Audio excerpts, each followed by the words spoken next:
बिस्मिल्लाहिर्रहमानिर्रहीम, अस्सलाम वालेकुम, सुबह खैर। आप देख रहे हैं एक्सप्रेसो, मैं हूं हिना और मैं हूं अली अनीक सैयद। उम्मीद आप खैर आफियत से होंगे। और जनाब, हम आपको लम्हा ब लम्हा अपडेट कर रहे हैं जो पाकिस्तान में और खासकर पंजाब में दरियाओं की सूरत हाल है। सैलाबी रैले जनूबी पंजाब में तबाही मचा रहे हैं और दरियाए रावी पर हेड सतनाई बचाने के लिए अब्दुल हकीम के करीब माई सफूरा बंद तोड़ दिया गया है। तो जनाब, हम और हुकूमत इस वक्त हाई अलर्ट पर हैं। आप भी हाई अलर्ट पर रहें क्योंकि इस वक्त सिचुएशन हाथ से जो है वो निकली नहीं है, काबू में है और इसको काबू में ही हमें रखना है। इसके लिए आप हमसे जुड़े रहिए। आपको लम्हा ब लम्हा अपडेट दे रहे हैं। जहां 1 लाख आपको बताएं माई सफूरा बंद तोड़ा गया है, 1,68,000 क्यूसिक का रैला गुजर रहा है वहां से और बंद टूटने से हजारों एकड़ अराजी जेर आब आने का खदशा है। पीडीएम में पंजाब के मुताबिक बंद में बारूदी मवाद के जरिए 2 शगाफ डाले गए हैं। बड़े अर्बन सेंटर्स और आपाशी स्ट्रक्चर को बचाने के लिए भी ब्रीचिंग नागुजीर बताई गई थी। और दरिया चिनाब का बड़ा सैलाबी रैला है, अब मुल्तान की हदूद में वो भी दाखिल हो रहा है। जी हाँ, और सैकड़ों देहात डूब गए हैं। हेड मोहम्मद वाला रोड मुकम्मल बंद कर दिया गया है। 5 सितंबर तक बड़ा रैला पंजनत के मकाम पर पहुंचेगा। जनूबी पंजाब में बारिशों का हम जिक्र कर रहे हैं। लाहौर में बारिश हो रही है जी, रात से बारिश हो रही है, कभी हल्की कभी तेज़ हो जाती है। और इसके साथ साथ दीगर शहरों में भी बारिशें हो रही हैं क्योंकि मानसून का ये जो नया स्पेल है उसके तहत तेज़ बारिशों की पेशगोई महकमा मौसमियात पहले भी कर चुका है। और गुज़िश्ता रोज़ वज़ीर आला पंजाब मरीम नवाज ने कमिश्नर्स और डिप्टी कमिश्नर से वीडियो लिंक खिताब में कहा कि फ्लड रिलीफ कैंप्स में मुकीम अफराद की सेहत पहली तरजीह है। लोग बेसरो सामानी की हालत में घरों से निकले हैं, उन्हें तन्हा नहीं छोड़ सकते। शेल्टरलेस या होमलेस पीपल हैं या अभी जो इस वक्त डिसलोकेटेड है और अपने घरों को छोड़ के आए हुए हैं, चाहे वो गवर्नमेंट के कैंप्स में मौजूद हैं या वो किसी ऐसी जगह पे मौजूद हैं जहां पर उनका फ्री एक्सेस नहीं है मार्केट्स तक, बाजार तक, और वो राशन नहीं खरीद सकते। आप अपने फूड डिस्ट्रीब्यूशन को एक्सपेंड करें, एक्सटेंड करें। और एक और बात कि क्वालिटी फूड होना चाहिए, अल्लाह ताला भी राजी होगा। लोग भूखे हैं, उनके पास अभी रिसोर्सेज नहीं है, उनके पास अभी अपने घर नहीं है, तो हमें उन तक पहुंचना चाहिए। अगर आपको रोज 10,000 लोगों को भी फीड करना पड़ता है तो it is not a tough task. I think the governments can do that. और खाना पहुंचाएं, 3 मील्स कुक्ड पहुंचाएं, और जहां पर कुक्ड मील्स की जरूरत नहीं है वहां पर एक्सटेंसिवली ड्राई राशन जो है वो पहुंचाएं। मैंने आज देखा था कि कुछ जगहों पे फ्रूट भी दिया जा रहा है। मुझे अब एग्जैक्टली याद नहीं है, मैंने अभी ट्वीट भी किया था, मुझे बहुत अच्छी लगी ये बात। और यहाँ आपको बताते चलें कि जो आखिरी स्पेल है, नवा स्पेल, वो आज तक की पेशगोई की गई थी कि वो आज तक जो है वो जारी रहेगा। 3 तारीख का बताया गया था, जिसकी वजह से इस वक्त भी लाहौर, सियालकोट, वजीराबाद और गुजरावाला में वक्फे से मूसलाधार बारिश से गली मोहल्ले और सड़कें डूब गई हैं। खासकर अगर बात करें सियालकोट, वजीराबाद और गुजरावाला की, गुजरात की, तो वहां पर गली मोहल्ले डूबे हुए हैं। जहां लाहौर की बात की जाती है, लाहौर में इस कदर बारिश नहीं हो रही कि पानी ठहरे, इसलिए सड़कें जो है वो बारिश कभी रुकती है, कभी होना शुरू हो जाती है, कभी तेज होती है। वक्फे से बारिश का सिलसिला जारी है। मुतादिद इलाकों में बिजली का ब्रेकडाउन भी है और यही तमाम सूरत हाल है जिसको हमने डिस्कस करना है। और हमारे नुमाइंदगान जो है मुख्तलिफ बड़े शहरों से हमारे साथ मौजूद हैं। हमें हामिद चौधरी ज्वाइन कर रहे हैं मुल्तान से, शहजाद तबानी ब्यूरो चीफ सखर है वहां से ज्वाइन करेंगे, अब्दुल सत्तार मिर्जा गुजरात से हमें ज्वाइन कर रहे हैं। क्या सूरत हाल है उनसे जान लेते हैं। सबसे पहले मुल्तान चलते हैं जी। हामिद, बताइएगा क्या सूरत हाल है यहाँ पर? अभी तो बड़ा रैला जो है वो गुजर रहा है, सियालकोट, वजीराबाद और गुजरावाला में बारिश भी वक्फे से हो रही है।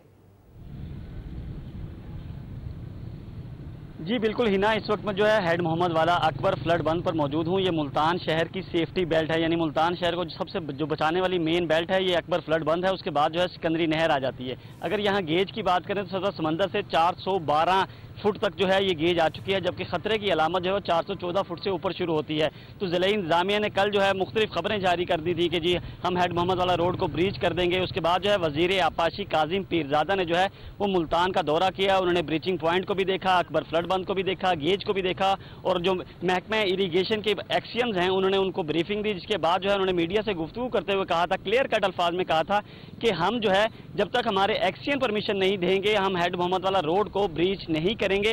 तो जो एक्शियन थे उनका कहना था कि अभी पानी की जो सूरत हाल है वो कंट्रोल में है, क्योंकि हेड मोहम्मद वाला के मकाम जो पुल है वहां से तकरीबन 5 लाख क्यूसेक का रेला गुजर रहा है और आइंदा ये 2 रोज तक गुजरता रहेगा, जिसके बाद जो है आपको पता होगा कि मराला पर भी पानी की सतह आहिस्ता आहिस्ता बुलंद हो रही है। वो जो पानी मराला के मकाम पर है उसको यहाँ आते आते 5 से 6 दिन लगने हैं, तो इसलिए सूरत हाल कंट्रोल में है। जो ज़िला इंतजामिया के इंतजाम हैं उस पर भी बात कर लेते हैं। ज़िला इंतजामिया की जानिब से 38 फ्लड रिलीफ कैंप लगाए गए हैं, जहां उन्होंने हजारों की तादाद में जो है लोगों को वहां मुकीम किया है। जो बेट के इलाके हैं, अगर बात करें अकबर फ्लड बंद जहां मैं मौजूद हूं, यहां से लेकर बंद बोसन, झोंक वैंस, इसके अलावा नवापुर, इस हेड के अंदर जितने भी फ्लड बंद के अंदर लोग आते हैं, देहात आते हैं, वो तकरीबन 100 से ज़ायद मौजाजात हैं जहां से लोगों को इवैक्यूएट करके महफूज मकामात पर मुंतकिल किया गया है। यहाँ जो रहने वाले लोग हैं वो खुद भी बहुत ज़्यादा समझदार होते हैं, उनको पता होता है कि पानी की जो वेलोसिटी है वो क्या है, पानी किस स्पीड से आ रहा है, तो वो लोग जो है पानी को देखते हुए अपने घर बार छोड़कर बाहर आना शुरू हो जाते हैं, महफूज मकामात पर मुंतकिल होना शुरू हो जाते हैं। अगर ज़िला इंतजामिया की बात करें तो उनके मुताबिक जो है 140 मुआवज़ात जो हैं वो ज़ेर-ए-आब आ चुके हैं, जिससे जो है 3.5 लाख लोग जो हैं वो मुतासिर हो रहे हैं। जबकि जो फ्लड रिलीफ कैंप्स हैं उनमें अभी तक देखा जाए सूरत हाल 8 से 10 हज़ार लोग होंगे जिनको ज़िला इंतजामिया एंटरटेन करने की कोशिश कर रही है, जबकि ज़्यादातर लोग जो हैं वो अपने घरों में जिन्होंने अपने घर जो है महफूज मकामात पर बनाए हुए हैं, अजीज़ व अकारिब के घर चले गए हैं। तो अभी तक सूरत हाल कंट्रोल में है और जो फ्लड रिलीफ की कैंप्स की सूरत हाल है वहाँ काफ़ी सारे मसाइल अभी भी हैं। ज़िला इंतजामिया कोशिश कर रही है उनको हल करने की, लेकिन खवातीन जाती हैं। खवातीन का हम कल भी यही रोना था कि हमें जो पटवारी वहाँ मौजूद हैं, जो महकमे माल के अफसरान मौजूद हैं, वो चक्कर पे चक्कर कटवाते हैं। अगर खैमा उन्होंने लेना है, उनको इवैक्यूएट करके महफूज मकामात पर ज़िला इंतजामिया रेस्क्यू 1122 ले आई है, तो उनको फिर वहाँ खैमा नहीं मिल रहा। वो धूप में पूरा दिन जलील होते हैं, कभी इधर चक्कर काटते हैं, कभी उधर चक्कर काटते हैं,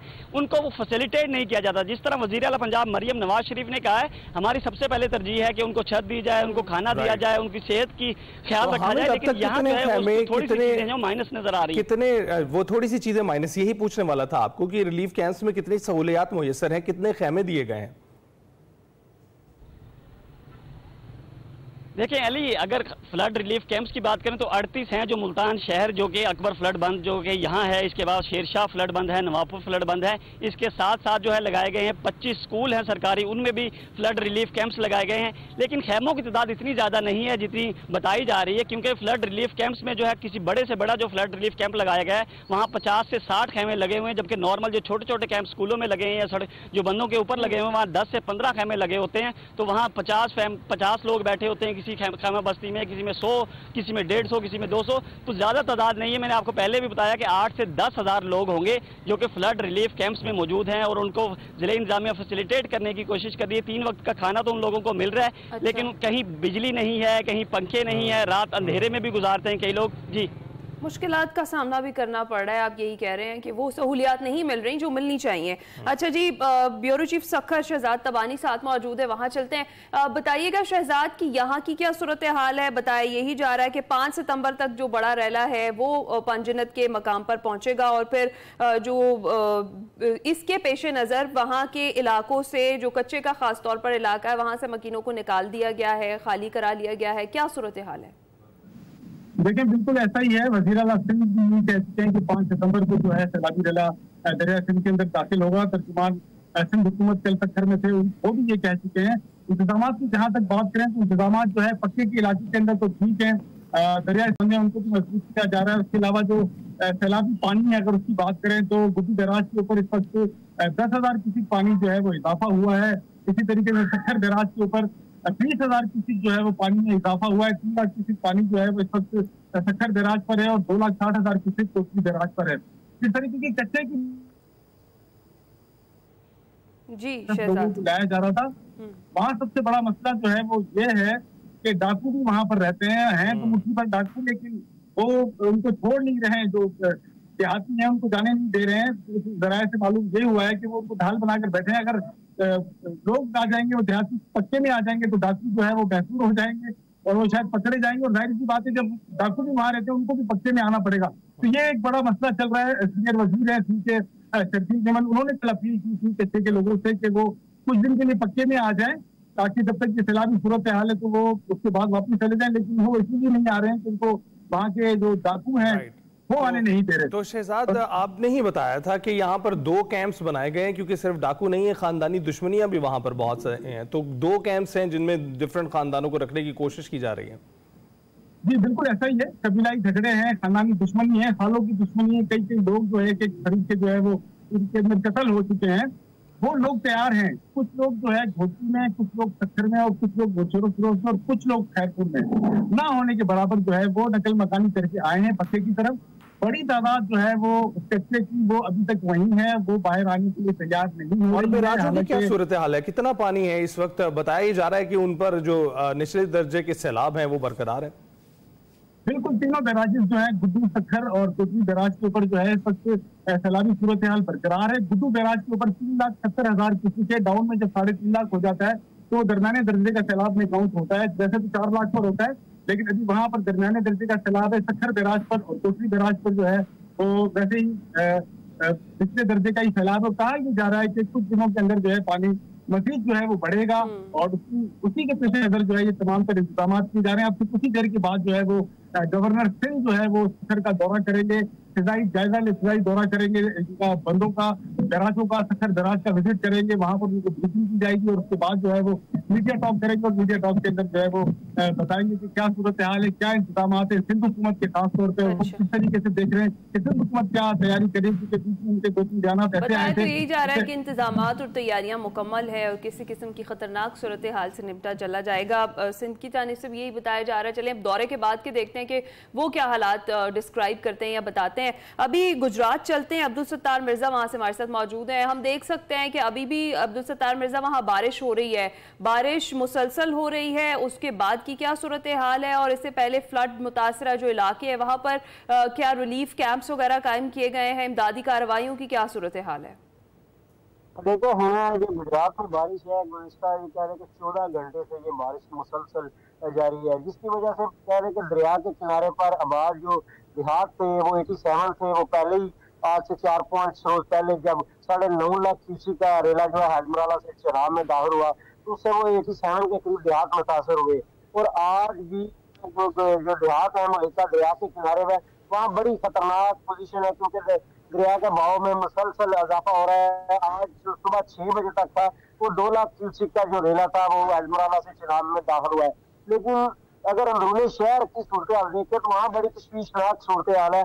14 घंटे की बारिश के बाद 3 से 4 फुट जो पानी है वो शहरी इलाकों में खड़ा है और अर्बन फ्लडिंग की जो सूरत हाल तैयार करता चला जा रहा है। और जिन अदारों ने यहाँ से पानी की निकासी करनी थी, जिन्होंने यहाँ सूरत हाल बेहतर बनानी थी, वो खुद इदारे भी डूबे हैं। इदारों के जो सरबराहान है उनकी रिहाइश गाहें भी डूबी हुई है। डिप्टी कमिश्नर की रेजिडेंस देख लें, डिस्ट्रिक्ट कमिश्नर की रेजिडेंस देख लें, असिस्टेंट कमिश्नर की, और यही सूरत हाल जो है डिप्टी कमिश्नर कम्प्लेक्स की है उसके चारों तरफ जो है 3 से 4 फुट पानी खड़ा है। सलाब जदगान के इलाकों के लिए गुज़िश्ता 10 से 15 दिन से यही सूरत हाल थी। गुजरात का मीडिया, नेशनल मीडिया, लोकल जो लोग थे वो यही कह रहे थे कि यहाँ जो दरिया चेनाब के किनारे 2 मकामात थे, एक हिफाजती बंद कोट लिका और कोट गुलाम, वहाँ वो हिफाजती बंद सलाब के रेले आने से पहले भी उसकी वो निशानदेही कर चुके हैं इंतजामिया को कि ये मरम्मत की जाए ताकि जो देहात डैमेज ना हो। लेकिन जाहिर बात है ऊपर से डायरेक्शन जब तक नहीं आई हिफाजती बंद उसकी मरम्मत करना गवारा नहीं किया और उन्हीं की वजह से जो गुजरात के 87 के करीब देहात मुतासर हुए। अब मैंने कल गुज़िश्ता रोज भी उसका विजिट किया। सैलाब गुजरे 8 से 10 दिन होते चले जा रहे हैं, लेकिन हिफाजती बंद या कोट लिखा था उसे मरम्मत करने की भी जहमत गवारा नहीं की गई, जिसकी वजह से आज जब मुझे कॉल्स मसूल हो रही तो उसके गिरदनवाल के जो देहात है, चकसादा, कोलोवाल, वहाँ भी पानी दाखिल होने का खतरा लाख हो चुका है, क्योंकि दरिया का बहाव भी इजाफा हो रहा है। उसके मजीद अगर इन देहातों में 2 में दाखिल होता है पानी तो मजीद बाकी जो समलिका देहात है वो भी सैलाब की जद में आ सकते हैं। बिल्कुल वो जो फ्लड रिलीफ कैंपों की, तो मैंने गुज़िश्ता के दौरान 30 से 40 के करीब फ्लड रिलीफ कैंप विजिट किए। वहाँ सहूलियात का इतना भुगतान है कि ना तो बिस्तर मौजूद है, ना चारपाई मौजूद है, फ्लोर पे कारपेट डाले और खाना एक टाइम था फिर उसे 2 टाइम किया गया। इन भैंसों की चारों की सूरत किसी एक फ्लड रिलीफ कैंप में मुझे कोई एक मुतासर नजर नहीं आया। यानी सूरत-ए-हाल वर्स दिखाई दे रही है इंतजामात के हवाले से भी और खासतौर पर जानवरों के चारे के हवाले से भी, और खाना भी आप कह रहे हैं कि पहले 3 टाइम था, अब 2 टाइम का कर दिया गया है। इंतजामात अच्छे नहीं हैं जो फ्लड रिलीफ कैंप्स है वहाँ के। अच्छा हामिद, आप बताइएगा, जिस तरीके से अभी आप बता ही रहे थे कि हेड मोहम्मद वाला रोड जो है उसको मुकम्मल बंद कर दिया, एक जो बड़ा सैलाबी रैला है वो मुल्तान की हदूद में दाखिल हुआ है, तो क्या ये जो खतरे की सूरत हाल है ये आज टल जाएगा और कल से हालात मामूल के मुताबिक हो जाएंगे?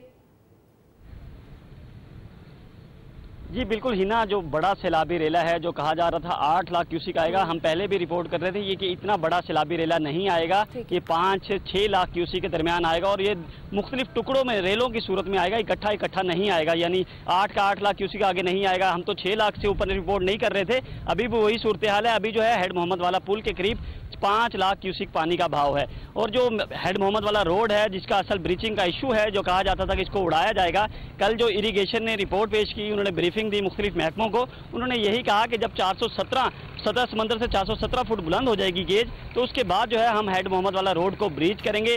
और ब्रीच करने का मकसद ये होता है कि अगर हेड मोहम्मद वाला रोड देखें तो हेड मोहम्मद वाला रोड जो है दरिया चनाब के बिल्कुल सेंटर से गुजर रहा है। यहाँ से अगर मुल्तान शहर की बेल्ट की बात करें तो ये सेंटर से जब गुजरता है तो एक साइड पर पानी जमा हो जाता है, पुल की वजह से पुल बहुत दूर बना हुआ है, एक साइड पर बहुत ज्यादा पानी जमा हो जाता है, 8 से 10 फुट तक चला जाता है, जबकि दूसरी साइड पर पानी ना होने के बराबर होता है। तो इस हेड मोहम्मद वाला रोड को ब्रीच करके पानी दरिया चनाब में शिफ्ट किया जाता है, यानी एक साइड से दूसरी साइड पर शिफ्ट कर दिया जाता है। लेकिन हेड मोहम्मद वाला रोड ब्रीच करने से मुजफ्फरगढ़, लिया, कोट अद्दू, मियांवाली और केपीके से मुल्तान का जो रास्ता है, हैवी ट्रैफिक का जो रास्ता है वो मुनक़ता हो जाता है। फिर 50 से 60 किलो का वाया जो है वो टर्न करके इन ट्रैफिक को जो है मियांवाली, मुजफ्फरगढ़, लिया, कोट अद्दू जाना पड़ता है। तो अभी तक जो है इरीगेशन महकमा इरीगेशन जो है इस बात पे कारबंद है कि उनका कहना है कि इसको ब्रीच करने की अभी जरूरत नहीं है। अगर सहूलियात की बात करें तो सहूलियात अभी मुश्किलात जरूर हैं। आज वजीर आला पंजाब मरियम नवाज जो है 11:30 बजे मुल्तान पहुंच रही हैं, पहले उनको हेड मोहम्मद वाला के और इस वक्त देख रही हैं कि क्या जरूरत है, क्योंकि हेड मोहम्मद वाला पर अभी भी कपे मौजूद है और माजी में भी यहाँ से रेले जो गुजरते रहे हैं,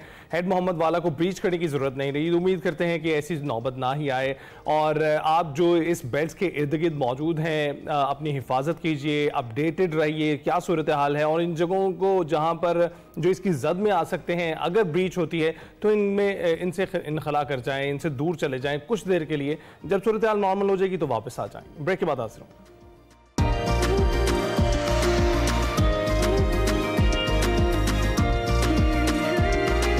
वेलकम बैक। पंजाब के 3 बिफरे दरिया जुनूबी पंजाब में तबाही मचा रहे हैं। इन दरियाओं के करीब बसने वाले गांव के लोग दरबदर हो चुके हैं। हजारों एकड़ पर काश्त फसलें दरियाबुर्द हो चुकी हैं और पंजाब में सैलाब से अमवात की तादाद 41 हो चुकी है। 24 लाख से जायद शहरी मुतासर हुए हैं।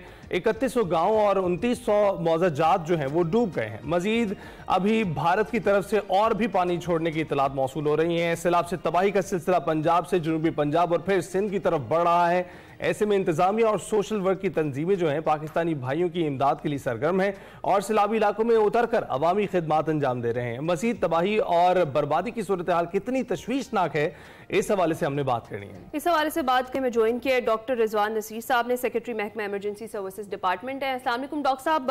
बिल्कुल आप लोग फौज पाकिस्तान और जितने रजाकार हैं, जितनी तंजीमें इस वक्त काम कर रही हैं खासतौर पर सैलाब मुतासरीन के लिए, आप सब हमारे हीरो हैं और काबिल तारीफ हैं वो सर्विसेज जो फराहम की जा रही हैं, खुसूसी तौर पर आपके डिपार्टमेंट की तरफ से।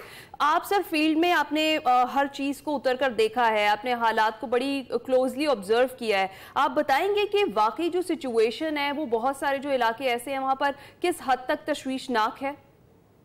जी आई थिंक ये एक बहुत बड़ा, जिस तरह कहते हैं ना, पहले एक दरिया होता था जिसमें नॉर्मली सैलाब आता था, इंडस में आया, फिर उसके बाद 2 साल पहले सतलुज में आया। हम रावी और सतलुज को तो भूल गए हुए थे, लेकिन दोनों में जिस तरीके से अभी फ्लड आया है ये हमारे लिए एक बहुत बड़ा चैलेंज है। और मैं समझता हूँ अभी हिस्ट्री का सबसे बड़ा हमने एक जो इवैक्यूएशन का प्रोसेस है वो यहाँ पे किया है, क्योंकि आई थिंक सबकी ये बड़ी क्लैरिटी थी जिस दिन भी उस दिन इंडिया से में वार्निंग मिली है कि जो हमारी फ्लड की कैबिनेट कमेटी मीटिंग है उसमें ये फैसला हुआ और वज़ीर आला पंजाब की तरफ से भी ये था कि ताकि कोई भी ह्यूमन लॉस ना हो, यानी किसी की जान ना जाए। तो इसलिए हमने जो दरिया का बेड है उसको असूली तौर पे ये डिसाइड किया कि ये सारा क्लियर होना जरूरी है।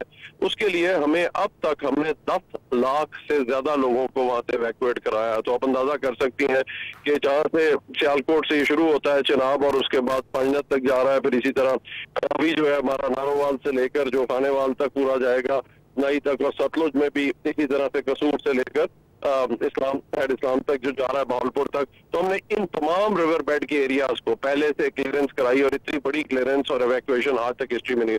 और जो लोग पीछे रह गए, जिन्होंने ताउन नहीं किया, बाद में वो फंस गए, हमने उन लोगों को भी जाके निकाला। और अब तक हमने बोट इवैक्यूएशन भी कोई 1,85,000 हमने बोट, बेड़े, जो वसाइल थे, इस वक्त हमारी 1500 किश्तियां हमने जो है वो इस वक्त इस ऑपरेशन के अंदर हिस्सा ले रही हैं। 4200 जो रेस्क्यूअर्स हैं वो इस वक्त फील्ड के अंदर हैं, ताकि किसी की भी, हमारी कोशिश यही है कि कोई अमवात ना हो और रिवर बेड क्लियर हो, ताकि इस किस्म के कोई लोग ना फंसे। जहाँ पे हमें प्रॉब्लम आई, जहाँ पे 2-4 जगहों पे ब्रीच करना पड़ा, वहाँ पे कुछ एरियाज और इफेक्ट हुए और वहाँ के मुतासिर हैं। इस वक्त भी अगर हम देखा जाए तो मैं भी इस वक्त भी ट्रेवल कर रहा हूँ, इस वक्त मोहम्मदवाला की तरफ जा रहा है।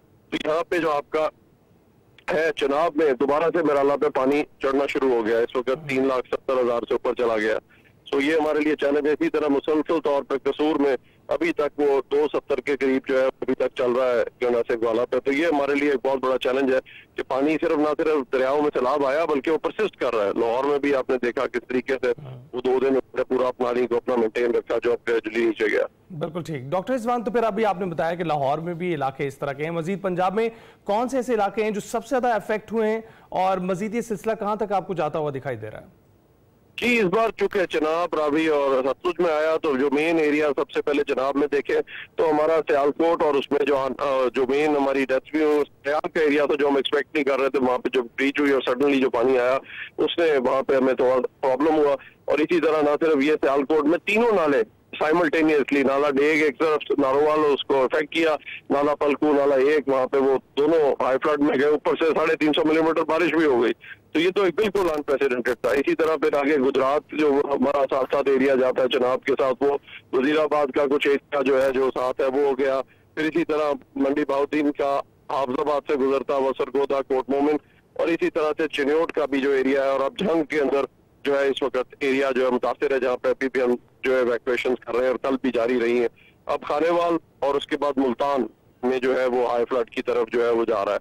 इसी तरह अगर रावी को देखें तो इस वक्त जो हमारा हाई फ्लड जो है वो ननकाना, और इसी तरह से कुछ एरिया फैसलाबाद का टाने वाला, और उसके बाद फिर साहिवाल से होता हुआ अब ये टोबा टेक सिंह जो है वो कमालिया में भी कल रात हमें ब्रीच करना पड़ा। इसी तरह सतलुज में अगर देखा जाए तो उसमें जो है हमारा अभी भी पीछे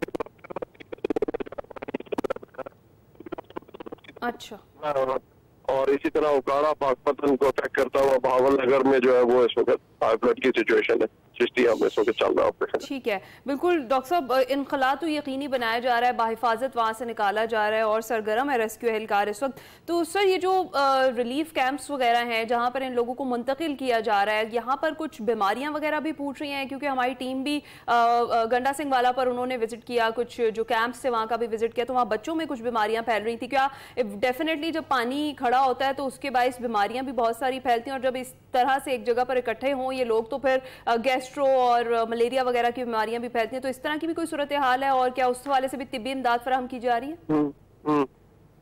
जी बिल्कुल जी, नेचुरली एक्सपेक्टेड होता है कि जो है वो आप उस वक्त जो है वो वहाँ पे आप जिस वक्त पानी में जाते हैं इस पानी के अंदर, तो आप डेफिनेटली, जब मैं लोगों से बल्कि अपील भी करूंगा, इस पानी में एक तो गहराई का नहीं पता होता, बार बार फिर आप उस पास से गुजरने से गुरेज करें, तो ये एक बहुत बड़ा चैलेंज, क्योंकि उससे फिर जल्दी बीमारियां भी होती हैं।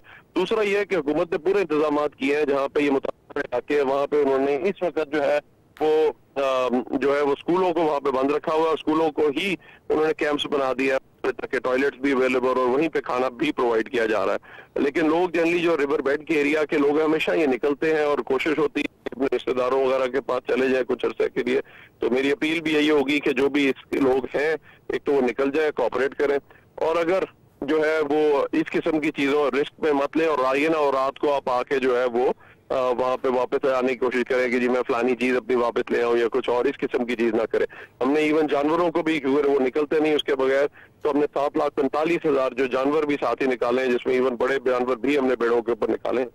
बिल्कुल, बहुत बहुत शुक्रिया डॉक्टर रिजवान हमसे बात करने के लिए, और आप फील्ड में मौजूद हैं, आपने अपने वक्त दिया है उसके लिए मजीद आपका शुक्रिया। जैसे कि डॉक्टर रिजवान कह रहे हैं कि यहाँ जिन जगहों पर सैलाब का खदशा है जल्द से जल्द इनका इनखला मुमकिन बनाया जाए। हम भी आपसे यही अपील कर रहे हैं कि कुछ दिनों के लिए जहां मुंतकिल हो सकें चले जाएं। कुछ इमदादी सामान और इमदादी सहूलियात मुयसर हैं, हुकूमत की जानिब से दी जा रही हैं, अगर वो लेना चाहें वो भी ले सकते हैं, लेकिन फैसला जल्द कीजिए। अगर आप इन बेल्ट्स में मौजूद हैं तो यहाँ से फौरी तौर पर निकल जाना ही समझदारी होगा। ब्रेक के बाद हाजिर हूं।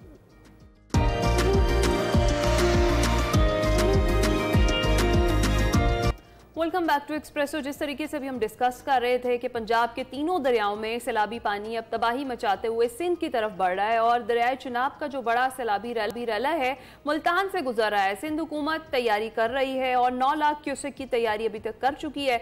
ये सारी जो सिचुएशन है, तैयारियां क्या हैं, इंतजाम क्या मुकम्मल है, इस पर हम बात करेंगे। हमें ज्वाइन कर चुके हैं बैरिस्टर अरसलान इस्लाम साहब, मेयर सखर हैं। अस्सलाम वालेकुम बैरिस्टर साहब, बहुत शुक्रिया आपके वक्त का। सबसे पहले तो जो 12 से 13 लाख क्यूसेक का बड़ा रैला जो है वो कहा जा रहा है कि गुड्डू बैराज पर आएगा, तो उसके लिए सिंध हुकूमत की क्या तैयारियां मुंतकिल हैं और लोगों के इनखला को क्या मुमकिन बनाया जा रहा है? जी बिस्मिल्लाहिर्रहमानिर्रहीम। सबसे पहले तो पंजाब के लोगों के साथ हमदर्दी और जिन लोगों की जाने गए उनके लिए दुआ। लेकिन देखें, ये थोड़ी इसके अंदर जो स्पेकुलेशंस और नॉन एक्चुअल फिगर्स सामने आ रहे हैं, जिस तरह आपने कहा 12 से 13 लाख, जिसके वजह से लोगों में थोड़ी सी परेशानी, क्योंकि आजकल सोशल मीडिया भी अपनी अपनी खबरें चलाता है और एनडीएमए ने भी जो फिगर्स प्रोवाइड किए हैं 11 लाख। लेकिन जो एक एक्चुअल फैक्ट है वो हमें लोगों को भी पता होना चाहिए, ताकि लोग उसके अकॉर्डिंगली, क्योंकि हर चीज डिपेंड करती है एक इफेक्टिव कोऑर्डिनेशन, टाइमली इम्प्लीमेंटेशन, जो पूरा एक मैकेनिज्म गवर्नमेंट ऑफ सिंध ने बनाया, उस पर मैं आपको ब्रीफ करता हूँ। लेकिन ये जो पानी आ रहा है ना, ये बेसिकली 4 दरियाओं से आएंगे, आपके रावी और सतलज और इसी तरह चेनाब और झेलम। तो उसके अंदर आपके 2 इंटरमिटेंट वक्फे हैं, यानी ऐसा नहीं है कि सारा पानी एक साथ आएगा। और जो गुड्डू बैराज की कैपेसिटी है वो 12 लाख है, इसी तरह सखर बैराज की 9,60,000 है और कोटरी की 8.5 लाख है। लेकिन माजी में देखा है हमने कि 10-10 लाख के जो क्यूसिक के पानी फ्लोज थे वो भी यहाँ से स्मूथली बगैर किसी परेशानी के गुजर गए। इस वक्त जो मेन कंसर्न हमारा है कि वो जो पानी पंजनत के पॉइंट पे ये सारे दरिया जमा होते हैं, वो कितना पानी है। तो ट्रिमू से होता हुआ पानी ये पंजनत पे आ रहा है, और इस वक्त हमने देखा कि ट्रिमू में डिक्रीज आया, और जो पंजनत के आज के फिगर है इस वक्त 1,82,000 क्यूसिक पानी वहां पर मौजूद है। इसी तरह जो आपका दूसरी साइड से आएगा, जो इस्लाम बैराज लगता है सतलज के लिए, यहाँ से तकरीबन 95,000 है, और इसी तरह रावी से जो आ रहा है वो तकरीबन 186 है। अब ये जो रावी से और सतलज से आ रहा है ये सेम टाइम पे नहीं आएगा, इसके अंदर आपका टाइम पीरियड के अंदर वक्फा आएगा। तो हम एक्सपेक्ट कर रहे हैं कि मैक्सिमम जो है वो 7 से 8 लाख से ज्यादा पानी नहीं आना चाहिए। लेकिन हमारी जो तैयारी है वो 9, 10 या 11 लाख क्यूसेक, जो जिसको आप सुपर फ्लड कह रहे हैं, उसके हवाले से हमारी कंप्लीट है। उस पर हम पूरी सिंध गवर्नमेंट ने एक पूरी डिटेल वर्किंग की है। लेकिन आपके प्रोग्राम के तवस्सुल से भी मैं ये कहता हूँ कि सबसे इंपॉर्टेंट चीज है कि इफेक्टिव कोऑर्डिनेशन। जो एक्सपेक्टेड एक्सपोज पॉपुलेशन है वो तकरीबन 1.6 मिलियन है, जिसमें तकरीबन 1,651 विलेजेस हैं जिसकी हम बात कर रहे हैं। लेकिन इस वक्त मेन जो की कंसर्न है हमारा वो घोटकी और जो सखर आपके एरियाज हैं, जिसमें सखर डिवीजन और लाड़काना डिवीजन आता है, इसमें तकरीबन 5 लाख की पॉपुलेशन जो है वो एक्सपोज्ड है, और विलेजेस लाइकली टू इफेक्ट जो है वो 616 है। तो इसके लिए डिवीजन की सतह पे और डिस्ट्रिक्ट और तालकास की सतह पे, अगर मैं स्पेसिफिक बात करूं सखर डिवीजन की, जिसमें 3,63,000 की पॉपुलेशन है जो आइडेंटिफाई की है कि एक्सपोज है, तो उसके लिए इवैक्यूएशन पॉइंट्स जो हैं उनकी जीपीएस कोऑर्डिनेट्स के तहत 37 ऐसे पॉइंट्स हैं जिनकी आइडेंटिफिकेशन कर दी गई है। 205 बोट्स हैं, रिलीफ कैंप्स हैं 155 जिनको अलाइन किया गया है मेडिकल कैंप्स और लाइव स्टॉक कैंप्स के साथ, ताकि इन केस को इस तरीके की प्रॉब्लम जो आती है तो ना सिर्फ जो लोग हैं, क्योंकि गवर्नमेंट ऑफ सिंध की सबसे टॉप प्रायोरिटी जो वो इंसान की जान है, तो ना सिर्फ लोग बल्कि उनके जो मवेशी हैं उनके लिए भी private dedicated boats plus PPHI के यूनिट्स हैं, आपकी रेस्क्यू 112 की बोट्स हैं, मेडिकल यूनिट्स हैं जिसके अंदर मोबाइल यूनिट्स भी हैं, और साथ साथ जो इन केस अल्लाह ना करे कोई बड़ी परेशानी होती है तो इस वक्त नेवी के तकरीबन मोर देन 35 जो एक्सपर्ट्स हैं with their boats with their tools is also available for these two specific divisions, और आर्म फोर्सेस भी वो भी साथ हैं, और जो रेस्क्यू ऑपरेशंस के लिए रिक्वायर्ड हेलीकॉप्टर्स या एयर होवर्स हैं, तो वो सारी चीजें वेल अलाइंड हैं।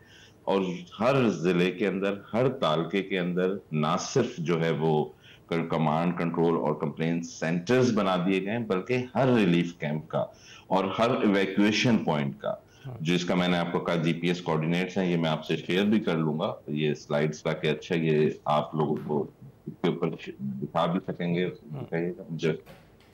और उसमें साथ में हर बंदे का एक फोकल पर्सन का नंबर दिया हुआ है कि किसकी जिम्मेदारी होगी इवैक्यूएशन कराने में, किसकी जिम्मेदारी होगी रिलीफ पॉइंट्स पे लेके जाने की। तो इस तरह से ये कि ये जो ये मैं आपको दिखाना चाह रहा था कि ये हर एरिया का ना, ये इस तरीके की तकरीबन 700 स्लाइड्स हैं, वो आपसे शेयर कर लेते हैं कि ना सिर्फ कोऑर्डिनेट्स बल्कि जो फोकल पर्संस हैं उनके नंबर हैं। और ये भी थोड़ा सा आपको हम जरूर बताएं कि इस वक्त जो हमारा की कंसर्न है, की फोकस है, वो इस चीज पे कि कोई भी बंद या एम्बैंकमेंट जो टूटती है जिसकी वजह से ओवरफ्लो होता है वाटर, क्योंकि क्रॉप्स की भी डैमेज की बात हो रही है, तो इसमें दो किस्म की पॉपुलेशन है। एक तो जो रिवर बेड्स के साथ बैठी हुई है जिसको आप कच्चे की पॉपुलेशन कहते हैं, वहां पे रूटीन फ्लड के अंदर भी ये एरियाज जो है वो पानी के ज़ेराब आते हैं, और इनकी जो फसलें होती हैं इसके लिए ये पानी सूटेबल ही होता है, इनकी मईशत, इनकी रिहाइश, ये एक रूटीन इनका पैटर्न है। लेकिन इन तमाम लोगों के लिए नकल मकानी के लिए, क्योंकि यहाँ पे तो पानी आना ही आना है, तो उसका मैकेनिज्म हमने आपको ब्रीफ किया है। फर्दर इन केस कोई इस तरीके की इम्बैंकमेंट या कोई बंद टूटता है, अल्लाह ना करे बिल्कुल बैरिस्टर साहब यही जानना चाह रहे थे। मुराद अली शाह ने जब जिक्र किया, आपने भी जिक्र किया कि लोगों की जानें बचाना पहली प्रायोरिटी है, लेकिन इसके साथ साथ मुराद अली शाह ने कहा था कि बैराजों को भी बचाना उनकी प्रायोरिटी में शामिल है। तो इस वक्त आप बता रहे हैं कि 7 से 8 लाख क्यूसेक पानी यहाँ से गुजरने वाला है, तो इस सूरत हाल में कोई नुकसान हो सकता है इन बैराजों पे? देखिए अल्हम्दुलिल्लाह जो इस वक्त अवेलेबल डाटा है, और जिस तरह मैंने कहा कि 2 रिवर्स अलग आएंगे, 2 रिवर्स उसके एक दिन बाद आएंगे, और जो इस वक्त एग्जैक्ट पोजीशन है वो आज रात जो इस tariqe से लेट नाइट या अर्ली मॉर्निंग पे एक्चुअल फिगर सामने आएंगे। जिस तरह मैंने कहा कि पंजनत के पॉइंट पे ये जो रिवर्स हैं इनके आपस में जमा होते हैं और एक्चुअल फ्लो सामने होता है ट्रिमू से होते हुए, क्योंकि मेन जो सैलाबी रेल है वो चेनाब से आ रहा है, चेनाब और झेलम से। ट्रिमू के अंदर 1,10,000 का कल से आज तक में इंक्रीज हुआ है, सॉरी पंजनत में, और ट्रिमू में डिक्रीज हुआ है। तो आज रात सिचुएशन लेट नाइट या अर्ली मॉर्निंग बिल्कुल क्लियर होगी कि कितना पानी जो है वो सिंध की तरफ आ रहा है। बट अल्लाह ना करे कि कोई फर्दर बरसातें होती हैं या कोई इंडिया फर्दर पानी का छोड़ता है, इंडिया की तरफ से भी अल्लाह ना करे होता है, तो उसका भी एक टाइम फ्रेम होगा। लेकिन अगर बरसातें हो जाती हैं और इसका फ्लो काफी इंक्रीज हो जाता है तो कोई हमारे बराजीज पे अल्लाह ना करे इस तरह की परेशानी आएगी। Sir we have last minute, तो अगर कोई मैसेज आप देना चाहें खुसूसी तौर पर इंटीरियर सिंध के लोगों को या सखर के लोगों को जो अभी भी अपने इलाके खाली करने पर रजामंद नहीं है, अपने घरों को छोड़ने पर, तो क्विकली उन्हें कोई पैगाम देना चाहें? जी बस उनके लिए यही पैगाम है कि ये हुकूमतें आपकी खिदमत के लिए, प्लीज इंतजामिया के साथ कोऑर्डिनेट करें, अपने बल्दियाती नुमाइंदों के साथ कोऑर्डिनेट करें, जो टाइमलाइंस जो गाइडलाइंस प्रोवाइड की जा रही हैं उनको फॉलो करें। पीपल्स पार्टी समेत तमाम पॉलिटिकल पार्टीज, तमाम NGOs आपस में कोऑर्डिनेशन मैकेनिज्म बनाए, क्योंकि हर चीज डिपेंड करती है इफेक्टिव कोऑर्डिनेशन और टाइमली इम्प्लीमेंटेशन में। उसमें अवाम लोग, टीवी, मीडिया, हुकूमत, मीडिया तमाम कोऑर्डिनेट करके इस चीज़ को आगे बढ़ाएं। बहुत अरसलान आपने इस हवाले से तफसीली हमें ब्रीफिंग दी है, और तर्जुमान सिंध हुकूमत के होने के तहत सिंध हुकूमत जो तैयारियां कर रही है उसके हवाले से आपने बताया। हम ब्रेक के बाद हाजिर होंगे।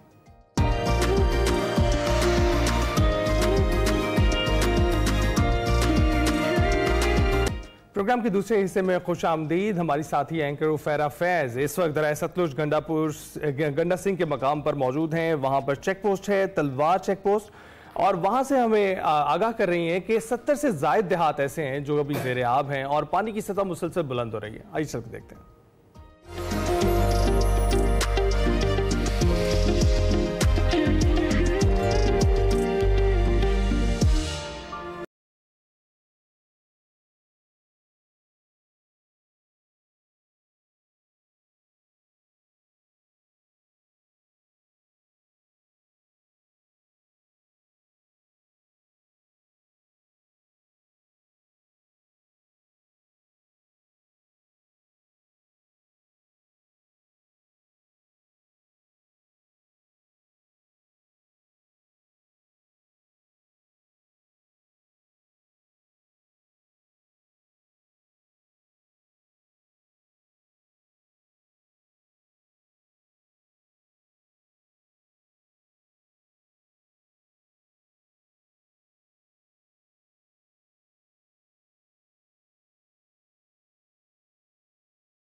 हैं यहाँ की जो इस वक्त करंट सिचुएशन है फ्लड की, उसको आप किस तरह से देखते हैं? आप देख सकती हैं कि ये एरिया बिल्कुल आपको हमेशा जो है खाली नज़र आएगा। यहाँ पे खेत है लोगों के, हमारे जो है वो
खाना इधर दे रहे हैं जो ना, अपनी तरफ से कोशिश कर रहे हैं कि जो ये गमों में के हमारे लोग हैं, कम से कम इनको खाना तो अच्छा दिया जाए। बिल्कुल ऐसे ही है सर। मुझे ये बताइएगा कि डेली बेसिस पे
हैं कि आखिर क्या वजूहात हैं जिनकी वजह से वो अपने घरों को नहीं छोड़े, क्योंकि अगर आप देखें आपके चारों तरफ पानी है तो आपका घर किसी भी वक्त जो है वो गिर सकता है, उसकी बुनियादें जो हैं वो कमज़ोर हो सकती हैं। अल खिदमत फाउंडेशन का जिक्र मैं यहाँ पे करना चाहूँगी, किस तरह से ये सैलाब मुतासरीन को जो है बर वक्त इमदादी कार्रवाइयाँ फराहम कर रहा है और साथ ही साथ लोगों को रेस्क्यू करने का जो सिलसिला है वो भी तकरीबन पिछले 15 से 20 दिन से जारी है। अभी आपको आगे लेकर चलते हैं और आगे की मजीद सूरत हाल से आपको आगाह करते हैं। मैं कि खुश होता था दरियाओं की रवानी देखकर, कांप उठा हूँ गली कूचों में पानी देखकर। इस वक्त हमारे साथ अल खिदमत फाउंडेशन के नायब सदर मौजूद हैं, ज़िक्रुल्लाह साहब, इनसे हम बात करते हैं। सर अस्सलाम वालेकुम। जी वालेकुम सलाम।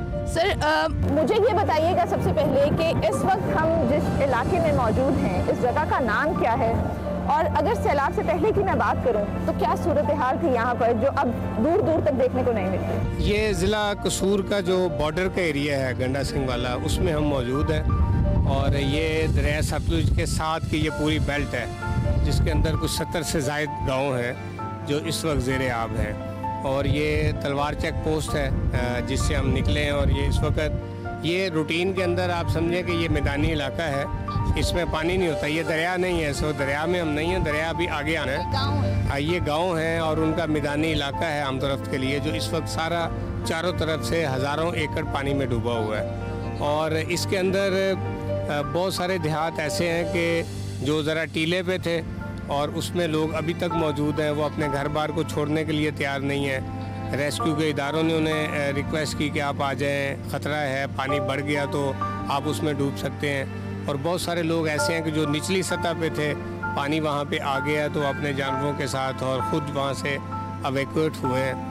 तो बहरहाल इस वक्त तो पोजीशन बड़ी ख़राब है और काफ़ी बड़ी तादाद है जो अभी भी इस पानी के अंदर घिरी हुई है। सर मुझे ये बताएं, 10 दिनों का ये जो रेस्क्यू का अमल है, इसमें कितने लोगों को रेस्क्यू किया जा चुका है? कोई तादाद बता सकते हैं आप? इसमें तो हज़ारों की तादाद में लोग एवैक्यूएट हुए हैं, जिसके अंदर हमने भी ये काम किया है। 1122 का इदारा, उनकी बोट्स भी यहाँ पे मौजूद हैं, पाक फौज के दस्ते भी हैं। ज़ाहिर है ये इतनी बड़ी आफत जो है इसको कोई भी अकेला मिलकर नहीं कर सकता, ये पूरी कौम की जिम्मेदारी है। और हम समझते हैं कि जो लोग भी इसमें इन्वॉल्व हैं, वो निजी रफ़ाई इदारे हों या हमारे पाक फ़ौज के जवान हों या रेस्क्यू के लोग हों, तो वो काबिल मुबारकबाद हैं। हम उनके लिए अल्लाह ताला से दुआ करते हैं कि ये जिस जगह हम अभी पहुँचे, हमारे पीछे ये गांव आपको नज़र आ रहा है, तो यहाँ पे भी फैमिली हैं, बच्चे हैं। अब इनके कुछ एरिया जो है वो डूबा हुआ है और कुछ जो है ना ऊँची जगह पे है, ये वहाँ पे बैठे हुए और इनको भी हम खाना और पानी और दीगर ज़रूरियात जो इनको पहुँचा रहे हैं। तो इस वक्त मैं आपको दिखाना चाहती हूँ कि हम इस वक्त एक जगह पर पहुँचे हैं। ये मकान जो है वो थोड़ा सा ऊंचाई पे बनाया गया है और यहाँ पर ख़वातीन मौजूद हैं। इनसे हम बात भी करते हैं, इनसे जानने की कोशिश करते हैं।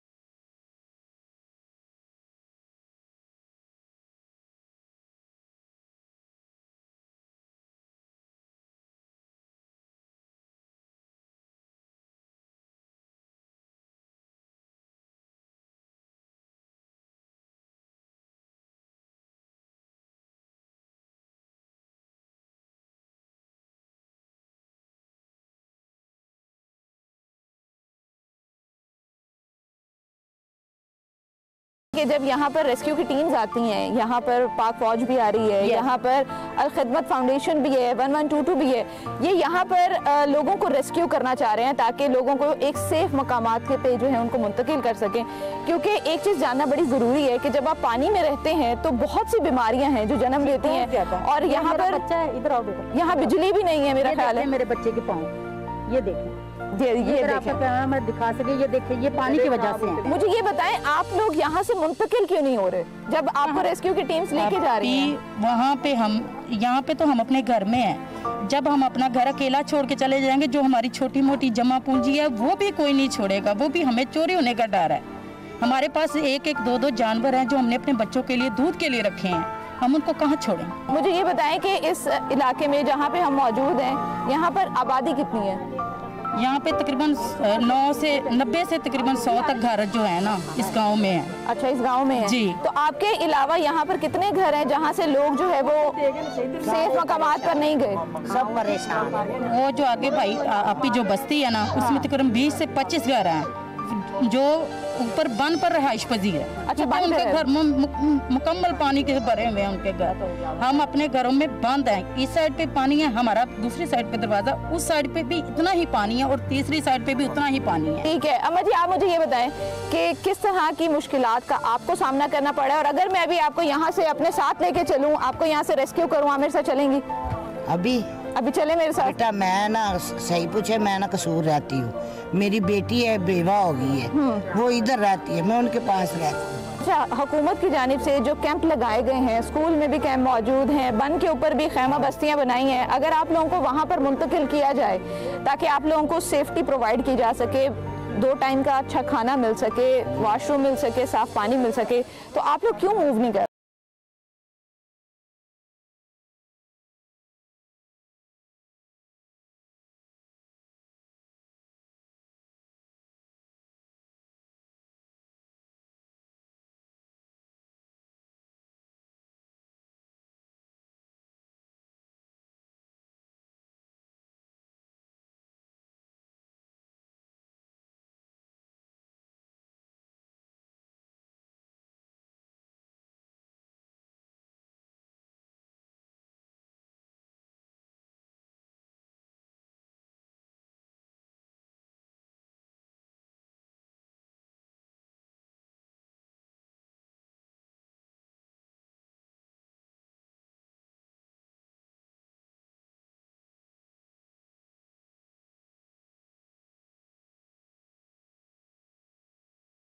जितनी भी तबाहकारियां हैं ये आर्जी नहीं है, ये चीज याद रखिएगा।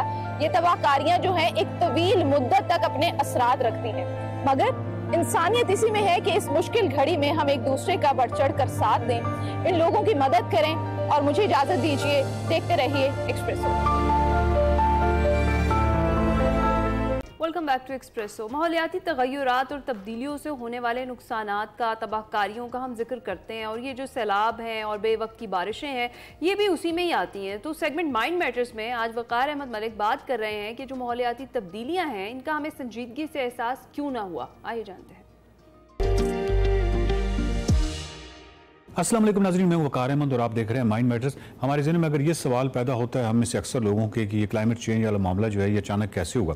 आप गो के मीडिया पे सुन रहे थे, गो के देखते थे कि लोग कैंपेन चलाते हैं, लेकिन इस चीज़ को लोगों ने कुछ ज़्यादा सीरियस नहीं लिया। और इवन जो तरक्की याफ्ता ममालिक हैं उनकी जो लीडरशिप है उसने को ख़ास सीरियस नहीं लिया। उसमें से बहुत सारे लोग यानी जो फैसला करने की पोजीशन में थे उन्होंने सीरियस नहीं लिया। तो इसका मतलब ये हुआ कि अब जबकि ये सब कुछ सामने आ चुका है तो इसके हवाले से कहा जाता है कि before you know it you can't move it. ये किस हवाले से कहा जाता है? ये क्रीपिंग नॉर्मेलिटी के हवाले से कहा जाता है। एक बहुत ही खूबसूरत टर्म है और इसको यूँ समझिए कि कोई भी प्रोसेस जो ग्रेजुअल होता है, जो स्लो होता है, जो स्टेप बाय स्टेप होता है, उसका हर स्टेप हार्मलेस लगता है। ऐसे लगता है कि नहीं कोई इशू नहीं है, आगे चले जाएंगे। इसको एक दो और मिसालों से समझने की कोशिश करते हैं। मिसाल के तौर पे आपसे सोशल मीडिया ने, जब आपने किसी सोशल मीडिया फेसबुक वगैरह को या मुख्तलिफ इस तरह की जो ऐप्स थी इसमें लॉग इन करने की कोशिश की, तो आपको याद होगा कि किसी वक्त में हो सकता है कि आपसे वो सिर्फ एक ईमेल मांगता हो सकता है ईमेल भी ना मांगता हो। उसके बाद उसने आपको कहा कि आप अपना सारा बायोडाटा, एज भी आप बताएं, आप जेंडर भी बताएं, आप ये सब कुछ बताते चले गए। उसके बाद एक वक्त आया कि उसने आपसे कहा कि आप अपनी से लोकेशन उसकी भी उसने इजाज़त ले ली। उसने आपको कहा कि मैं आपकी दिखा सकता हूँ, इसकी भी आपने इजाज़त ले ली। करते करते करते क्योंकि ग्रेजुअल प्रोसेस था, बहुत ही स्लो प्रोसेस था, तो आपको पता ही नहीं चला कि आप कब सब कुछ अपनी इंफॉर्मेशन, अपनी प्राइवेसी दे बैठे, क्योंकि ग्रेजुअल प्रोसेस था। फ्रीडम ऑफ एक्सप्रेशन के वाले से ये बात की जा सकती है। आहिस्ता आहिस्ता ग्रेजुअल चीज़ें होती हैं। आप पाकिस्तान के तराजुर में देख लें तो 20 साल पहले, 15 साल पहले अगर आप टेलीविज़न लगा लें या तो उस वक्त जो भी कंटेंट आप सुनेंगे तो आपके लिए बड़ा हैरान कुन होगा कि ये सब कुछ उस वक्त ये बात हो सकती थी। इसी तरह कई फिनोमेनन्स की बात की जा सकती है। ये तमाम चीज़ें इतनी ग्रेजुअल होती है। आप अपनी तस्वीर ही देखते हैं तो आपको मालूम होता है कि पुरानी तस्वीर 10 साल पुरानी तो आप या 20 साल पुरानी आप पहचान नहीं सकते, लेकिन जो भी प्रोसेस हुआ उसके दौरान आपको ये समझ नहीं है कि इतनी बड़ी तब्दीली हो रही है, क्योंकि वो ग्रेजुअल था, स्टेप बाय स्टेप था, हार्मलेस था। क्लाइमेट चेंज का मामला भी ये हुआ कि कार्बन डाइऑक्साइड जब 428 ppm तक पहुँच गई, जो कि जिसने लाखों साल में कभी 300 ppm को क्रॉस नहीं किया था, वो 428 ppm पे पहुंच गई। ग्रेजुअल थी, मतलब ग्रेजुअल हम इसलिए कह सकते हैं कि 1911 में इसने 300 क्रॉस किया और उसके बाद ये जब इंडस्ट्रियल रेवोल्यूशन आया और फिर 1940 में ये 340 ppm इसने क्रॉस कर लिया और फिर करते करते करते इसी तरह अगर मीथेन को देखें, मीथेन भी CH4 जो कि हीट ज़्यादा ट्रैप कर सकती है, वो भी ग्रेजुअली 1932 पार्ट्स पर बिलियन तक पहुंच गई। ये भी ग्रेजुअली हुआ, हमें उस वक्त एहसास नहीं हुआ। चीज़ें हो रही थी, अफेक्ट हो रहा था, वो चीज़ें साइंटिस्ट्स को पता चल रहा था, वो मीडिया को बता रहे थे, प्रोग्राम्स हो रहे थे, ये तमाम चीज़ें हो रही थी। लेकिन क्योंकि सब कुछ एक आम आदमी सफ़र नहीं कर रहा था, उसको उस वक्त तक नहीं आइडिया हो रहा था, तो वो चीज़ें उसको बस सुन लेते थे। वो कैंपेन्स थी लेकिन चीज़ों को उस तरह सीरियस नहीं लिया जा रहा था। अब 1993 के बाद, 1993 के बाद जो सी लेवल है वो तकरीबन 94 मिलीमीटर बढ़ चुका है। ये 1993 के बाद, ये इसके बाद एक्चुअली 1990 के बाद तो अजीब एक मल्टीप्लायर लगा हुआ। ये तमाम चीज़ें अब आके एक जगह पे रिजल्ट देना उन्होंने शुरू किया जो कि खौफनाक है। और ये जो रिजल्ट है इसको अगर हम वापस करना चाहें, यानी आज हम कहें कि कार्बन एमिशन हम ज़ीरो कर दें, मीथेन ज़ीरो कर दें, जो कि दीवाने का ख्वाब हो सकता है, तो आज भी ज़ीरो कर दें तो भी ये चीज़ें जो हैं अब जिस ग्रेजुअल प्रोसेस के साथ यहाँ तक पहुँची हैं उसी ग्रेजुअल प्रोसेस को इतना ही टाइम लेके वापस जाएंगी, ये इतना आसान नहीं है। सो क्रीपिंग नॉर्मेलिटी यानी हम बिल्कुल उसको करते करते उसको हमने बिल्कुल नॉर्मलाइज समझा है। अब ये सब आम चीज़ें हमारे सामने आ गई हैं। अब प्रॉब्लम जो है ये क्लाइमेट चेंज और ग्लोबल वार्मिंग जो है वो एक निचली सतह का प्रॉब्लम रह गया। अब एक्चुअली जो सबसे बड़ा प्रॉब्लम रह गया वो सर्वाइवल का है। यानी अगर मैं गिलगित बल्तिस्तान के हवाले से बात करूँ तो गिलगित बल्तिस्तान का इस वक्त का जो मामला है, यानी आने वाले सालों का, ना तो गिलगित बल्तिस्तान ने या पाकिस्तान ने कंट्रीब्यूट किया है एज सच कोई ग्लोबल उसमें वार्मिंग में और क्लाइमेट चेंज में, तो और ना ही वो इस वक्त इस पोजीशन में है कि वो सारे भी इकट्ठे हो जाएं तो वो आलमी मंजरनामा जो है वो चेंज कर दें। ये जो हमारे ऊपर थिन सी 100 किलोमीटर की लेयर है उसको तो कोई चेंज नहीं कर सकता। ये मैंने एक गुज़श्ता सेगमेंट में भी आपको एक तस्वीर दिखाई थी। ये तस्वीर एक दोबारा देखिए, सिर्फ कार्बन डाइऑक्साइड का मुलाहिजा कीजिए। 2002 में दुनिया का ये नक्शा है, आप देख लें, और 2022 में ये वाला नक्शा ये देखिए। ये हमने हशर किया है दुनिया का सिर्फ 20 सालों में, गुज़श्ता 20 सालों में। पीछे छोड़ दें कि पिछले 100 सालों में हम क्या करते रहे। तो ये तमाम चीज़ें जो हैं हमारे सामने हैं। इस वक्त जो मसला है पाकिस्तान के लिए और गिलगित बल्तिस्तान के लिए, वो मैयज़ लेना ज़्यादा ज़रूरी है जो इस वक्त इंसान की ज़िंदगी की बका की ज़मानत हो। उस तरह का सिस्टम करना, क्योंकि आप इस पूरे प्रोसेस को आप उस तरह अकेले मिलकर तो कोई रिवर्स नहीं कर सकते। वो एक अलग प्लेटफॉर्म है, उस पर क्लाइमेट चेंज पे भी बात होती रहेगी, उस पर ग्लोबल वार्मिंग पे भी बात होनी चाहिए। वो पॉलिटिकल प्लेटफॉर्म हो सकता है, वो इंटरनेशनल प्लेटफॉर्म्स होते हैं, वो बिल्कुल वहाँ पे होती रहेगी। लेकिन यहाँ पे अब मेरी आपकी आम इंसान की तो ज़िंदगी का सर्वाइवल का मसला है। तो उन सर्वाइवल को मेक श्योर करने के लिए कुछ मैयज़ लेने की ज़रूरत है। वो बिल्कुल और है, वो बिल्कुल और है। इस मुराद ये है कि ये एक एमरजेंसी टाइप की नौइयत है। मिसाल के तौर पे GB में, गिलगित बल्तिस्तान में जो ऊपर जो ग्लेशियर्स हैं उनको बहुत तरीके से मॉनिटर करने की ज़रूरत है। इस साल स्पेशली क्योंकि फ्रीक्वेंसी शायद ज़्यादा बढ़ती हुई नज़र आए, तो उस हवाले से जो लोकल वॉलंटियर्स हैं उनका बहुत अच्छा होगा कि वो वहाँ से कोई ऐसा वॉलंटियर्स का बहुत अच्छा सिस्टम है वहाँ पे, तो वो वहाँ पे इतला दे सकते हैं किसी भी डिज़ास्टर, किसी भी इस तरह की ग्लेशियर के फटने या किसी झील के नीचे आने के हवाले से, ताकि नीचे जो है वो तबाही कम से कम हो। तो ये तमाम चीज़ें जो कि पिछले 100 साल में हम इन चीज़ों को नॉर्मल लेते रहे, उसको नॉर्मल करते अब एक ऐसे नहज पे आ चुके हैं। वो ग्रेजुअल प्रोसेस था, हमें हार्मलेस लगा क्योंकि स्टेप बाय स्टेप था, हर स्टेप हमें हार्मलेस लगा। एक लिंक बाय लिंक है, ये जो चेन है, ये चेन का लिंक से लिंक्स जुड़ती चली जाती है। फिर जब वो चेन सामने आती है तो फिर बहुत प्रॉब्लम होता है। अब हम भी ज़्यादा से ज़्यादा आवाज़ उठाएंगे, आप भी ज़्यादा से ज़्यादा आवाज़ उठाएं। लोगों के अंदर ये अवेयरनेस अब होनी चाहिए कि उन्होंने अपनी जान को कैसे बचाना है, ये सबसे प्रायोरिटी है। और सेकेंडली फिर भी एक प्रायोरिटी है कि आलमी सतह पे, हर सतह पे ये अवेयरनेस ज़्यादा से ज़्यादा कैंपेन्स चलाई जाए, ज़्यादा से ज़्यादा आगाही मुहिम चलाई जाए। इस हवाले से जो बैनुल-अक़वामी बरादरी है उसको कार्बन एमिशन और मीथेन के हवाले से बहुत ही बड़े पैमाने पे मैयज़ लेने की, बहुत ही बड़े पैमाने पे इक़दाम करने की ज़रूरत है। देखते रहिए माइंड मैटर्स। क्रिकेट की बात करना लाजिम है क्योंकि अभी ताज़ा तरीन जो मैच गया है पाकिस्तान के हक में नहीं गया है। शारजाह में खेले गए 3 मुल्की सीरीज के चौथे मैच में टॉस जीतकर पहले बैटिंग करते हुए अफगानिस्तान ने मुकर्ररा ओवर्स में 5 विकेटों के नुकसान पर 169 रन स्कोर किए और पाकिस्तान की टीम मुकर्ररा ओवर्स में 170 के ताकुब में 9 विकेटों के नुकसान पर 151 रन ही बना सकी। पाकिस्तान की जानिब से हारिस रऊफ ने 16 गेंदों पर नॉट आउट रहकर 34 रन बनाए, कुछ मज़ामत की नुमाया रहे। फ़खर जमान 25, कप्तान सलमान अली आगा 20, साहबज़ादा फरहान 18, फ़हीम अशरफ 14, मोहम्मद नवाज 12, हसन नवाज 9, मोहम्मद हारिस 1, जबकि साइम अयूब और शाहीन शाह अफरीदी खाता खोले बगैर पवेलियन लौट गए। सुफियान मुकीम ने 7 रन बनाए, नॉट। इस पर हमने बात करनी है और हमारे साथ doctor of cricket, senior sports तज्ज़ियाकार मिर्ज़ा इकबाल बेग साहब मौजूद हैं। अस्सलाम वालेकुम मिर्ज़ा साहब, गुड मॉर्निंग, आप कैसे हैं? वालेकुम अस्सलाम, सुबह खैर हिना आपको भी और अली आपको भी। मिर्ज़ा साहब, सबसे पहले क्या हम ये कह लें कि स्पीड पकड़ती हुई जो पाकिस्तान एक्सप्रेस थी एक बार फिर से ट्रैक से उतर गई है और जिस तरीके से अफगानिस्तान की टीम खेल रही है, मुसलसल दूसरी फतह है उनकी, पाकिस्तान को भी हरा दिया यूएई के बाद, तो अब क्या उन्होंने भी कमबैक कर लिया?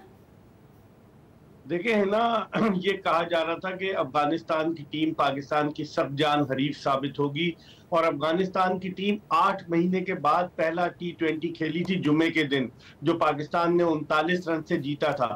जबकि उसके बरक्स पाकिस्तान की टीम ने 5 न्यूजीलैंड के खिलाफ, 6 बांग्लादेश के खिलाफ और 3 वेस्ट इंडीज के खिलाफ, यानी 14 T20 पाकिस्तान इस साल खेला और अफगानिस्तान की टीम ने कोई T20 नहीं खेला। पहले मैच में उनको शिकस्त हुई 39 रन से, लेकिन दूसरे मैच में पाकिस्तान के खिलाफ वो अपनी स्ट्रेटेजी चेंज करके आए और उन्होंने ये साबित किया कि उनके स्पिनर, जिस तरह मैं पहले भी कहता रहा हूं कि दुनिया के बेहतरीन स्पिनर्स में शुमार होते हैं, और कल उन्होंने अपने 4 स्पिनर्स के जरिए पाकिस्तान को जेर किया। आप अंदाजा लगाएं कि 20 में से 15 ओवर्स उनके स्पिनर ने किए, जिसमें उन्होंने सिर्फ 94 रन दिए। इससे आप अंदाजा लगा सकते हैं कि पाकिस्तानी टीम बिल्कुल बेबस नजर आई, और लगता यह है कि इस शिकस्त के बाद पाकिस्तान का डेफिनेटली मोरल डाउन होगा। लेकिन अब देखना यह है कि तवक्को यही है कि 7 सितंबर को दोनों टीमें फाइनल में एक मरतबा फिर मद्दे मुकाबिल होंगे। अगरचे दोनों टीमों का एक मैच अभी UAE से बाकी है, लेकिन अब फाइनल में पाकिस्तान क्या करता है ट्रैक पर वापस आने के लिए। बिल्कुल मिर्जा साहब, आपने बिल्कुल ठीक कहा कि उनका जो स्पिनिंग अटैक था वो उनकी स्ट्रेंथ बना है, लेकिन इसके साथ साथ हमने देखा है सेकंड विकेट पर उन्होंने दो जो है निस सेंचुरियां भी बनाई हैं, तो उनकी बैटिंग लाइनअप भी ठीक जा रहा था अफगानिस्तान का।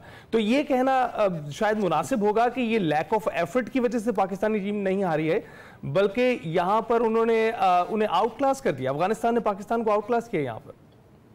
देखिए, लैक ऑफ एफर्ट तो हर कोई करता है। पाकिस्तानी बैट्समैनों ने भी कोशिश की, लेकिन उनकी 10 रन के स्कोर पर पहली विकेट गिर गई थी। और ये बहुत सारे लोगों ने अफगानिस्तान को जो है एशिया कप में दूसरी सबसे मजबूत तरीन टीम करार देना शुरू कर दिया था, और पाकिस्तान काफी नाला नजर आता था क्योंकि पाकिस्तानी टीम काफी मजबूत रही है। लेकिन अगर आप एक स्पोर्ट्स तजज़ियाकार की नज़र से देखें कि उनकी जो पाकिस्तानी टीम है इस वक्त, उसका स्किल लेवल जो है, जो बेंच स्ट्रेंथ है, इसके अलावा जो इसमें प्लेयर्स खेल रहे हैं, उनको देखते हुए क्या ये सेफली कहा जा सकता है कि पाकिस्तान जो है वो सर फहरिस्त है या दूसरे नंबर पर है पाकिस्तानी टीम जो है इस वक्त? देखिए, नंबर तो वो लोग देते हैं कि जो अपने आप को जो है समझ लीजिए अपने दिल को बहलाते हैं, लेकिन नंबर देने की बात नहीं है, बात परफॉर्मेंस की है कि पाकिस्तान की परफॉर्मेंस कैसी होगी। ये टीम पाकिस्तान की नई है। कप्तान लास्ट ईयर उन्होंने अपना T20 डेब्यू किया 2024 में, नवंबर 2024 में। सलमान अली आगा ने इस टीम में तजुर्बाकार बाबर आजम नहीं है, मोहम्मद रिजवान नहीं है। अगर हारिस जिस तरह की परफॉर्मेंस दे रहे हैं कि 9 मैचेस में उनके 38 रन हैं गुज़िश्ता 9 T20 इनिंग्स में, और आखिरी मरतबा वो जो उन्होंने 100 किया था लाहौर की बैटिंग पैराडाइज पर, उसके बाद से उनकी परफॉर्मेंस नहीं है। तो लोग अब रिजवान को भी याद कर रहे हैं कि कम से कम 20-25 रन तो वो कर लेते थे, तजुर्बाकार थे। तो पाकिस्तानी टीम में तजुर्बे की कमी नजर आ रही है। अब एशिया कप में पाकिस्तान का इम्तिहान होगा कि ये टीम किस तरह से परफॉर्म करती है। खासतौर पर स्पिनर्स के खिलाफ आपके बैट्समैन जो है वो बिल्कुल बेबस नजर आ रहे थे कल। तो अब देखते हैं। और उनके फास्ट बॉलर फजलुल हक फारूकी ने शुरू में ही 2 विकेटें गिराकर पाकिस्तान की बैटिंग लाइनअप की कमर तोड़ दी थी। तो मैं समझता हूँ पाकिस्तान के लिए एक बहुत बड़ा चैलेंज होगा एशिया कप, क्योंकि एशिया कप 8 मरतबा जो है वो भारत जीता है, 6 मरतबा श्रीलंका जीता है और सिर्फ 2 मरतबा पाकिस्तान जीता है। पाकिस्तान सन 2000 में और 2012 में जीता है। तो पाकिस्तान के लिए एक बड़ा चैलेंजिंग टास्क होगा, क्योंकि इससे पहले 2008 में जो एशिया कप यहाँ मुत्तहिदा अरब अमारात में हुआ था, उसमें पाकिस्तानी टीम फाइनल में भी नहीं पहुंच सकी थी। वो 50 ओवर्स का एशिया कप था और बांग्लादेश और भारत फाइनल में पहुंचे थे। तो पाकिस्तान को अपनी स्ट्रेटेजी को चेंज करना होगा और अपने टीम को यकजा करके एक जोश और जज्बे के साथ मैदान में उतरना होगा। बिल्कुल ठीक है। तो मिर्जा साहब, इसकी वजह क्या है? क्यों हमारी टीम जो है वो यकजा नहीं हो पाती है, और क्यों कोऑर्डिनेशन बेहतर नहीं हो पाती है आपस में, और जो स्ट्रेटजी है वो क्यों बेहतर नहीं बन पाती है? हर बार यही कमेंट्स किए जाते हैं और यही कहा जाता है कि टीम जो है वो आपस में जेल नहीं होती और इस तरह से कोऑर्डिनेट नहीं कर पाती। तो इसकी क्या मेजर रीजन क्या आपके ख्याल में?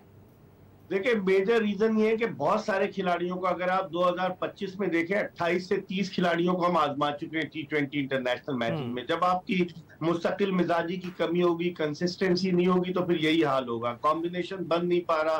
कभी हम अब्दुल समद को लाते हैं, कभी जहादात खान को लाते हैं, कभी खुशदिल शाह को लाते हैं। बेशुमार तब्दीलियां हमने की हैं, जिसकी वजह से हमारी टीम सेटल नहीं हो पा रही।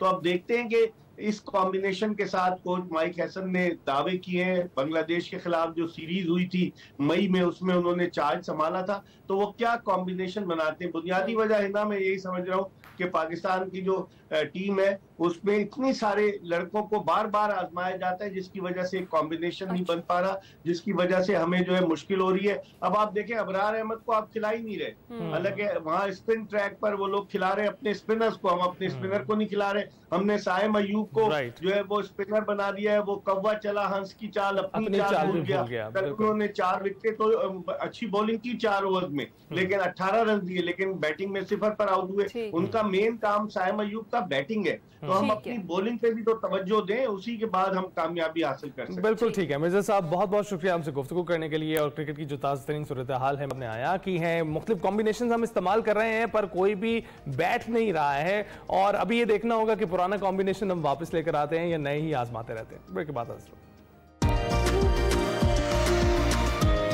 दिल दिल पाकिस्तान से शोहरत पाने वाले मारूफ गुलकार जुनैद जमशेद का आज यौम पैदाइश मनाया जा रहा है। और ज़िंदगी के सफ़र में वाइटल साइंस ग्रुप से जब उन्होंने लीडिंग सिंगर के हैसियत से अपने करियर का आगाज़ किया तो वो कामयाबियाँ समेटी जो हर किसी को नहीं मिला करती। और फिर 15 साल तक पॉप म्यूज़िक से वाबस्ता रहने के बाद उन्होंने अपनी ज़िंदगी इस्लाम के लिए वक्फ कर दी। और अपने ज़िंदगी के आखिरी सफ़र में भी वो तबलीग के घर से चित्राल में मौजूद थे कि एक तैयारा हादसे में वो शहीद हो गए। हमने सोचा आज एक छोटा सा ट्रिब्यूट उन्हें पेश करें। इसके साथ ही हम आपसे इजाज़त चाहेंगे, आपसे मुलाकात होगी कल। आपको छोड़े जाएंगे जुनैद जमशेद के खूबसूरत गीत के साथ।